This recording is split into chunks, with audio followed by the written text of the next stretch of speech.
Hola, soy Elena Elizondo Nieva y os voy a presentar mi proyecto Dear Tears que he realizado en torno a las lágrimas, porque todas las personas lloramos. Es lo primero que hacemos al nacer y es probablemente lo que harán nuestros seres queridos cuando muramos. Los humanos somos los únicos animales que derraman lágrimas emocionales y la causa de ello sigue siendo un misterio. Aunque hay muchas teorías escritas desde ámbitos diferentes y el tema ha sido protagonista de innumerables mitos y creencias a lo largo de la historia.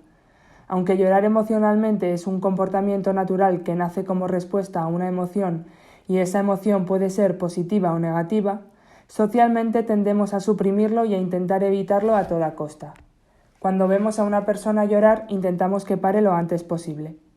Además, se ha asociado el lloro a la feminidad y, por tanto, a la debilidad y a la fragilidad, cualidades negativas en comparación con la razón y fortaleza masculinas. Sin embargo, yo creo que llorar puede ser un acto de resistencia a estas ideas tradicionales que demuestra vulnerabilidad en vez de fragilidad, y para ello propongo darle valor a la lágrima mediante la formalización de este proyecto. Por otro lado, y aparentemente sin relación alguna, el bordado es una técnica decorativa muy antigua con mucha historia y mucha tradición en España que siempre ha estado relegada a un segundo plano. Es una técnica que ha sido históricamente practicada por mujeres en el ámbito doméstico y que incluso ha servido para performar la feminidad, y por tanto se ha considerado una técnica artesanal en vez de una técnica artística, y no se le ha dado el valor que merece.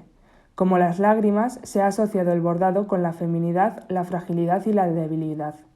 Aún así, hay muchas mujeres a lo largo de la historia del movimiento feminista que han subvertido el significado del bordado y lo han utilizado para comunicarse políticamente, y también hay muchas artistas que lo han utilizado con fines semejantes y lo han elevado a la categoría de arte. Yo propongo utilizarla para comunicar un concepto abstracto como es el llanto emocional y así darle valor tanto a la lágrima como al bordado. Así, para la formalización del proyecto son necesarios dos elementos, la imagen y el lienzo. Para capturar la imagen de la lágrima he decidido observar su composición química. Las lágrimas están compuestas casi enteramente por agua, pero también tienen otros compuestos como son los electrolitos. Al depositar una lágrima en un portaobjetos de microscopio y dejar que el agua se evapore, los electrolitos se cristalizan formando sales. La formación de estos cristales depende de muchos factores, como la temperatura, la concentración o el resto de compuestos que se encuentran en disolución, y por tanto cada cristal es único, igual que el momento en que se derramó la lágrima. Así, haciendo la captura del microscopio, consigo crear una imagen permanente de algo efímero. Por otro lado, para el lienzo, la elección natural es utilizar un pañuelo. Los pañuelos son objetos que en principio son efímeros por la función que cumplen, pero que al ser bordados y personalizados pasan a tener un valor y a convertirse en objetos preciados. Además, son el receptáculo de las lágrimas. Los pañuelos se presentan en forma de cuadro en la pared utilizando los bastidores como marco para elevar y dar valor tanto a la lágrima como al bordado. Para terminar de unir los dos conceptos, utilizo la tinta hidrocrómica. La tinta hidrocrómica cambia de color al contacto con el agua y, en este caso, pasa a ser invisible, revelando lo que hay debajo. La aplicación de la tinta en los pañuelos hace que las piezas sean interactivas y que los bordados no sean visibles hasta que no se utilicen los pañuelos de la manera en que deberían. Así, la tinta refuerza la idea del lloro como comportamiento suprimido y el bordado como técnica invisibilizada, y añade una capa más al proyecto.